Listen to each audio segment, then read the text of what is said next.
नमस्कार, मैं हूं शशि। आइए झारखंड की टॉप 25 प्रमुख खबर जानते हैं। फोर्थ क्लास कर्मचारियों को जूनियर सेक्रेटरीट असिस्टेंट बनने का मौका। सरकारी विभागों में कार्यरत चतुर्थ वर्गीय कर्मचारियों को लिपिकीय संवर्ग के पदों पर पदोन्नति का रास्ता साफ हो गया है। इसको लेकर कार्मिक विभाग ने अधिसूचना जारी कर दी है। अधिसूचना के अनुसार अब निम्न वर्गीय लिपिक और कनीय सचिवालय सहायक के 15% पदों को सीमित प्रतियोगिता परीक्षा से भरा जाएगा। नियमावली में ऑनलाइन सीमित प्रतियोगिता परीक्षा कार्मिकों की पात्रता और शर्तें सभी को स्पष्ट किया गया है। सचिवालय एवं संलग्न कार्यालयों में रिक्तियों का नियमानुसार रोस्टर क्लियरेंस कराकर अधिसूचना भेजे जाने के बाद कार्रवाई शुरू होगी। वहीं दूसरी ओर समाहरणालयों में रिक्तियों का नियमानुसार रोस्टर क्लियरेंस कराकर आरक्षण वर्गवार रिक्तियों की सूची भूमि सुधार एवं राजस्व विभाग को दिया जाएगा। संबंधित विभाग द्वारा इसे कार्मिक विभाग के माध्यम से जेएसएससी को उपलब्ध कराया जाएगा। जेएसएससी द्वारा इस परीक्षा का आयोजन ऑनलाइन किया जाएगा। हजारीबाग रामनवमी जुलूस में 4 की मौत, 450 से अधिक घायल। हजारीबाग में रामनवमी व दशमी के जुलूस में हथियार प्रदर्शन व आपसी झगड़ों में 4 लोगों की मौत हो गई है, जबकि 450 से अधिक लोग घायल हुए। घायलों का इलाज सदर अस्पताल के अलावा निजी नर्सिंग होम में किया जा रहा है। घायलों में 5 की हालत नाजुक बताई जा रही है, जिन्हें सदर अस्पताल ने बेहतर इलाज के लिए बड़े अस्पताल में रेफर किया। घायलों में दीपूगढ़ निवासी मुकेश कुमार का इलाज हजारीबाग के एक निजी अस्पताल में चल रहा है। जानकारी के मुताबिक शोभा यात्रा व जुलूस अभी जारी है। जुलूस के दौरान विभिन्न अखाड़ों के बीच कई बार विवाद होने की खबर है। आगे बढ़ने को लेकर मंडकैला और नगवा के अखाड़े के लोगों के बीच मारपीट और शोभा यात्रा में शामिल ट्रकों, डीजे व लाइटों में तोड़फोड़ किए जाने की भी खबर है। वहीं बड़ा बाजार गवाल टोली चौक के निवासी एक 22 वर्षीय युवक की मौत हो गई है। बीती रात रामनवमी जुलूस के दौरान झंडा चौक पर उसके सीने में चाकू लग गई थी। हजारीबाग के विष्णुगढ़ में मासूम के लिए कैंडल मार्च। हजारीबाग स्थित विष्णुगढ़ प्रखंड के कुसुम्बा क्षेत्र में 12 वर्षीय नाबालिग के साथ दुष्कर्म और हत्या की घटना के विरोध में रविवार को कैंडल मार्च निकाला गया। इस दौरान हजारों लोगों ने सड़क पर उतरकर दोषियों को कड़ी सजा देने की मांग उठाई। कैंडल मार्च +2 उच्च विद्यालय से शुरू होकर अखाड़ा चौक, अस्पताल चौक और 7 माइल मोड़ तक गया, जहां लोगों ने एकजुट होकर अपनी आवाज़ बुलंद की है। कैंडल मार्च में शामिल लोग बलात्कारियों को सजा दो, दोषियों को फांसी दो और पीड़िता को न्याय दो जैसे नारे लगा रहे थे। इसी बीच पुलिस प्रशासन और कार्यशैली और राज्य सरकार के खिलाफ भी लोगों ने अपनी नाराजगी जाहिर की है। लोगों का कहना था कि ऐसे दरिंदगी करने वालों के लिए फांसी से कम कुछ भी मंजूर नहीं है। गिरिडीह में 30 मार्च को जेएमएम का स्थापना दिवस। झारखंड मुक्ति मोर्चा अपना 53वां स्थापना दिवस 30 मार्च को धूमधाम से मनाने जा रही है। स्थापना दिवस हर साल 4 मार्च को आयोजित किया जा रहा है, लेकिन इस बार होली पर्व की वजह से कार्यक्रम की तिथि आगे बढ़कर 30 मार्च कर दी गई। स्थापना दिवस को लेकर तैयारियां जोर शोर से चल रही है। झंडा मैदान में कार्यक्रम की तैयारी अंतिम चरण में है। झारखंड सरकार के मंत्री सह गिरिडीह विधायक सुदीव्य कुमार सोनू एवं जेएमएम जिला अध्यक्ष संजय सिंह ने कार्यस्थल का जायजा लिया। इस दौरान दोनों नेताओं ने आयोजन की तैयारियों का निरीक्षण किया और आवश्यक दिशा निर्देश दिए। जिला अध्यक्ष संजय सिंह ने मीडिया से बातचीत करते हुए कहा कि गिरिडीह शहर पार्टी के स्थापना और दिसोम गुरु शिबू सोरेन का कर्मस्थल रहा है। बता दें, उन्होंने कहा है कि हर वर्ष गुरुजी इस कार्यक्रम में उपस्थित रहते थे, लेकिन इस बार उनके नहीं रहने से समारोह को पूरी तरह उनके प्रति समर्पित किया जाएगा। उन्होंने बताया कि इस बार कार्यक्रम सादगीपूर्ण तरीके से आयोजित किया जाएगा और किसी प्रकार का सांस्कृतिक कार्यक्रम नहीं होगा। एम्बुलेंस कर्मियों की समस्या को लेकर संजय सेठ से मुलाकात। एम्बुलेंस सेवा से जुड़े कर्मचारियों की विभिन्न समस्याओं को लेकर एक प्रतिनिधिमंडल ने रक्षा राज्य मंत्री और राज्यसभा सदस्य संजय सेठ से मुलाकात की है। प्रतिनिधिमंडल का नेतृत्व भारतीय मजदूर संघ के प्रदेश मंत्री सह झारखंड प्रदेश एम्बुलेंस कर्मचारी संघ के प्रभारी रामाशंकर प्रसाद ने किया है। इस दौरान संघ के प्रदेश अध्यक्ष नीरज तिवारी, रांची जिला मंत्री सुबोध कुमार यादव, उदय शंकर भी मौजूद रहे। प्रतिनिधिमंडल ने एम्बुलेंस कर्मचारियों की समस्याओं को विस्तार से रखते हुए सेवा शर्तों में अस्थिरता, वेतन भुगतान में अनियमितता, भ्रष्टाचार और श्रमिक अधिकारों के हनन जैसे मुद्दे को उठाया। संजय सेठ ने सभी बातों को गंभीरता से सुना और तत्काल संज्ञान लेते हुए स्वास्थ्य विभाग के अपर मुख्य सचिव अजय कुमार सिंह से फोन पर बात भी की। उन्होंने संबंधित अधिकारियों को जल्द कार्रवाई करने का निर्देश दिया। मंत्री ने कहा कि कर्मचारियों के हितों की अनदेखी नहीं होनी और समस्याओं का समाधान प्राथमिकता के आधार पर किया जाएगा।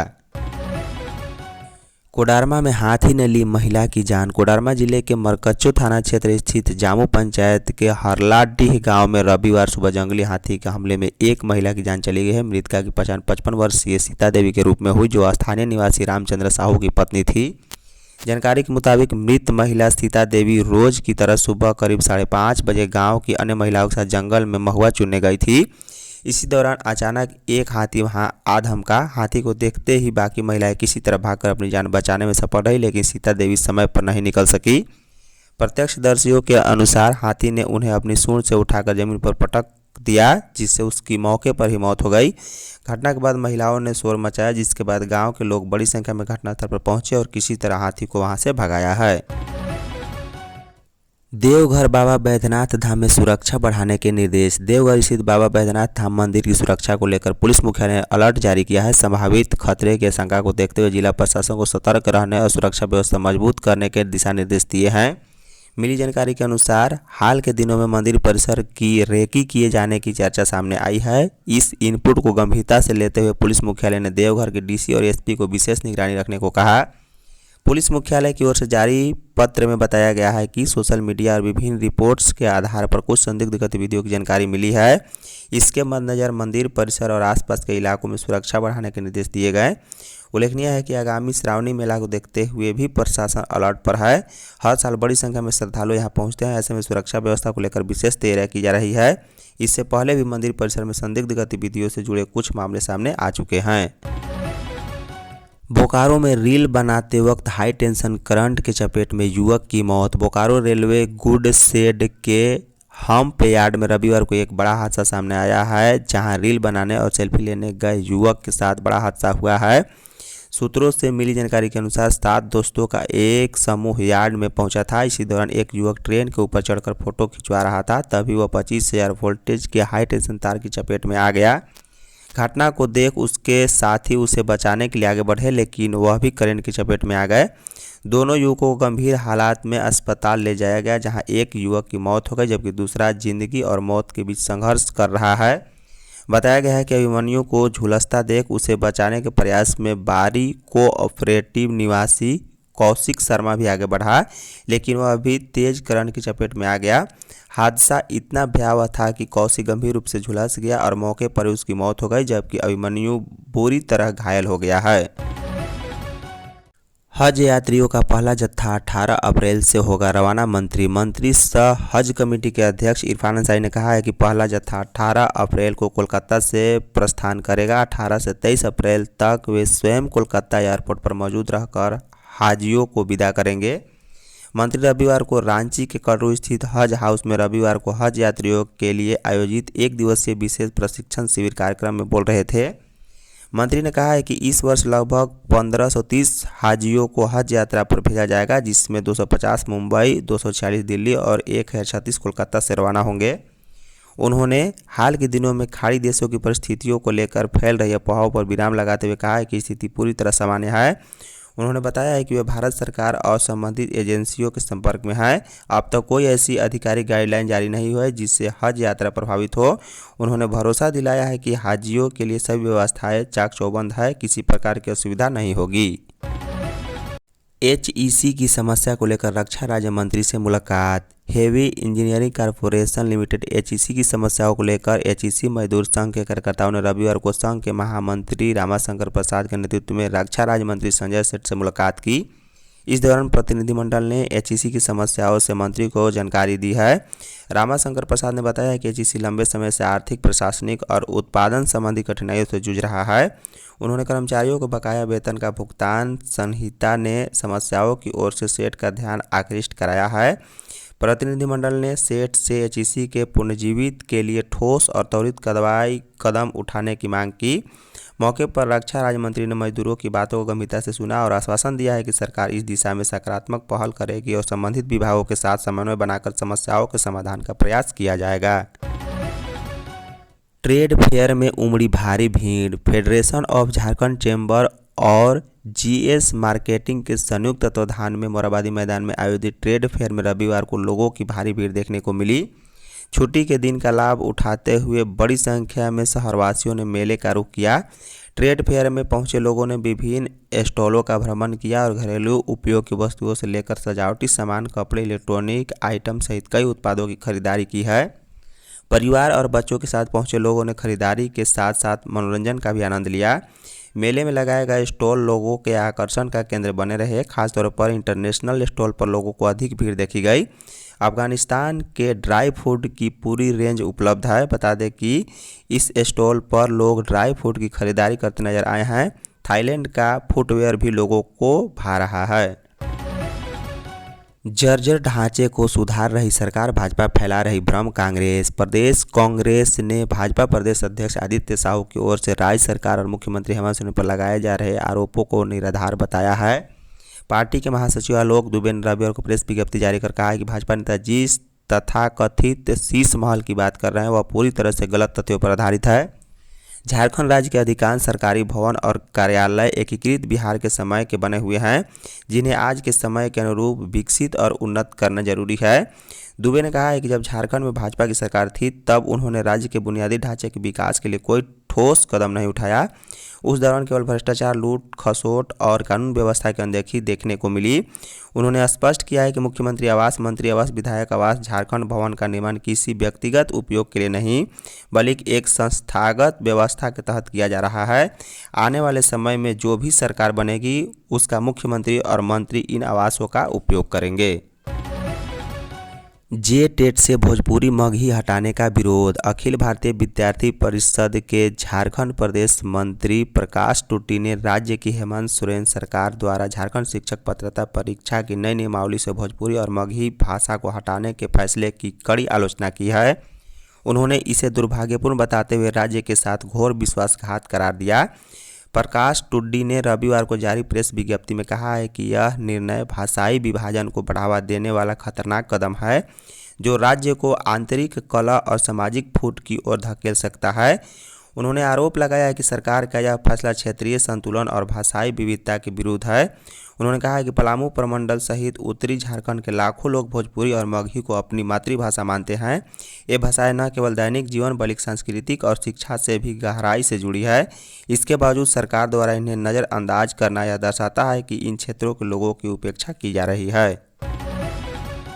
बोकारो का चंद्रपुरा डीवीसी प्लांट में भीषण आग।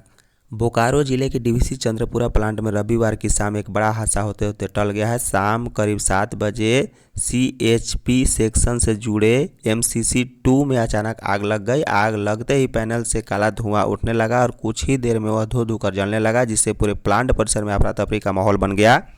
घटना की जानकारी मिलते ही तुरंत सीआईएसएफ के अग्निशमन विभाग को सूचित किया गया। सूचना मिलते ही दमकल वाहनों के साथ टीम मौके पर पहुंची और युद्ध स्तर पर आग बुझाने का काम शुरू किया। करीब आधे घंटे की कड़ी मकसद के बाद आग पर पूरी तरह काबू पा लिया गया। दमकल कर्मियों को तत्परता के कारण आग को अन्य मशीनों तक फैलने से रोक लिया गया, जिससे करोड़ों का नुकसान होने से बच गया है। बता दें, आग लगने के कारण सीएचपी सेक्शन से जुड़ी एक महत्वपूर्ण कन्वेयर बेल्ट को तुरंत बंद कर दिया गया था ताकि किसी भी अप्रिय स्थिति को टाला जा सके। बाद में स्थिति सामान्य होने पर रात करीब 8:15 बजे कन्वेयर बेल्ट को दोबारा सुचारू रूप से चालू किया गया। रामगढ़ में अमन साहू गैंग का तांडव। रामगढ़ जिले के पतरातू में रेलवे ओवरब्रिज निर्माण स्थल पर रविवार देर शाम अपराधियों ने गोलीबारी और बमबारी कर सनसनी फैला दी है। यह वारदात निर्माण कंपनी के स्टोर के पास हुई, जहां तैनात गार्ड प्रदीप राजवंशी को अपराधियों ने अपना निशाना बनाया और उसे गोली मार दी है। प्रत्यक्षदर्शियों के अनुसार बाइक पर सवार 2 नकाबपोश अपराधी निर्माण स्थल के गेट पर पहुंचे और हॉर्न बजाया। जैसे ही गार्ड प्रदीप ने गेट खोला, अपराधियों ने उस पर ताबड़तोड़ फायरिंग शुरू कर दी। फायरिंग के बाद मौके पर बम भी फेंका गया, जिससे पूरे इलाके में अफरा तफरी मच गई और लोग अपनी जान बचाकर भागने निकले। गोलीबारी में घायल गार्ड प्रदीप राजवंशी को नाभि के नीचे गंभीर चोट आई है। घटना के तुरंत बाद उसे बेहतर इलाज के लिए रांची रिम्स रेफर किया गया है। झारखंड में परिसीमन का मुद्दा पर पक्ष विपक्ष ने जताई चिंता। झारखंड में परिसीमन का मुद्दा इन दिनों चर्चा के केंद्र में बना हुआ है। राजनीतिक दलों से लेकर सामाजिक संगठनों तक सभी इस पर अपनी गंभीर चिंता जाहिर कर रहे हैं। खासतौर पर आदिवासी एसटी आरक्षित सीटों पर इसके संभावित प्रभाव को लेकर माहौल काफ़ी गर्म है। पक्ष और विपक्ष के तमाम बड़े नेता आदिवासी सीटों के संरक्षण की बात कर रहे हैं। परिसीमन एक संवैधानिक प्रक्रिया है जिसके तहत लोकसभा और विधानसभा क्षेत्रों की सीमाएं जनसंख्या के आधार पर तय की जाती है। इसका मुख्य मकसद हर क्षेत्र को उसकी आबादी के अनुसार उचित प्रतिनिधित्व देना होता है। इसी प्रक्रिया के दौरान यह भी तय होता है कि कौन सी सीटें सामान्य वर्ग के लिए होगी और कौन सी एससी या एसटी के लिए आरक्षित रहेंगी। बता दें, झारखंड में परिसीमन विवाद की सबसे बड़ी वजह आदिवासी आरक्षित सीटों पर पड़ने वाला संभावित असर है। कल्याण मंत्री चमरा लिंडा ने आशंका जताई है कि यदि पूरी तरह जनसंख्या के आधार पर परिसीमन हुआ तो एसटी सीटों की संख्या कम हो सकती है। हजारीबाग दरिंदगी मामले में जयराम महतो ने 48 घंटे में गिरफ्तारी नहीं करने पर आंदोलन की दी चेतावनी। झारखंड के हजारीबाग जिले के विष्णुगढ़ प्रखंड में 12 वर्षीय मासूम बच्ची के साथ हुई दरिंदगी और हत्या की घटना ने पूरे इलाके को झकझोर कर रख दिया है। इस जगह ने अपराध के बाद जिले भर में आक्रोश का माहौल है और लोग दोषियों की जल्द गिरफ्तारी की मांग कर रहे हैं। जेएलकेएम के केंद्रीय अध्यक्ष सह डुमरी विधायक जयराम कुमार महतो ने इस मामले में कड़ा रुख अपनाया। उन्होंने स्पष्ट चेतावनी दी है कि यदि 48 घंटे के भीतर आरोपितों की गिरफ्तारी नहीं होती तो उनकी पार्टी राज्यव्यापी आंदोलन करेगी। उन्होंने कहा है कि यह सिर्फ एक अपराध नहीं बल्कि समाज की संवेदना पर गहरा आघात है। रिम्स में 30 गरीब छात्रों को मुफ्त नीट कोचिंग। राज्य के सबसे बड़े अस्पताल राजेंद्र आयुर्विज्ञान संस्थान रिम्स में आर्थिक रूप से कमजोर लेकिन प्रतिभाशाली विद्यार्थियों के लिए एक महत्वपूर्ण पहल करते हुए चिकित्सा प्रवेश परीक्षा नीट की निःशुल्क तैयारी की व्यवस्था आरंभ कर दी है। संस्था की इस योजना के तहत सीमित सीटों पर चयन कर विद्यार्थियों को गुणवत्तापूर्ण मार्गदर्शन रिम्स के मेडिकल छात्र छात्राओं के द्वारा ही उपलब्ध कराया जाएगा। इस संबंध में प्रबंधन ने बताया है कि कुल 30 विद्यार्थियों का चयन किया जाएगा। चयन की प्रक्रिया पहले आओ पहले पाओ के आधार पर तय की गई है, जिससे आवेदन शुरू होते ही छात्रों में खासा उत्साह देखा जा रहा है। इस योजना की खास बात यह है कि यह हाल ही में संस्था की गवर्निंग बॉडी की बैठक में लिए गए निर्णय का प्रत्यक्ष परिणाम है। धन्यवाद।